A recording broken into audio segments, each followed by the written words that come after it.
Fine. So এখন আমরা যেটা জানবো সেটা হচ্ছে জাভাস্ক্রিপ্ট অপারেটরস। সো অপারেটরস মানে হচ্ছে কিছু চিহ্ন, কিছু সিম্বল, বাট এই চিহ্ন বা এই সিম্বলগুলোর বেশ কিছু কাজ আছে।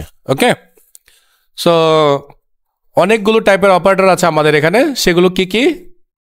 ফার্স্ট যেটা সেটা হচ্ছে অ্যারিথমেটিক অপারেটর, মানে গাণিতিক অপারেটর, যোগ বিয়োগ গুণ ভাগ এই জিনিসগুলো আর কি।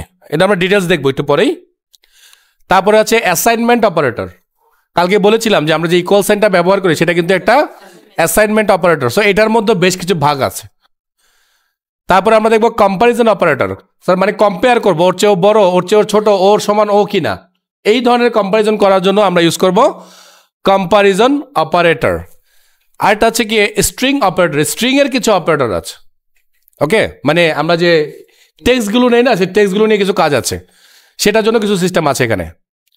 তারপর হচ্ছে logical operator. So logical operator বলতে আমরা বলতেছি এইটা যদি সত্যি হয়, ওইটাও যদি সত্যি হয় তাহলে এটা করব, অথবা এটা যদি হয় তাহলে ওইটা করব।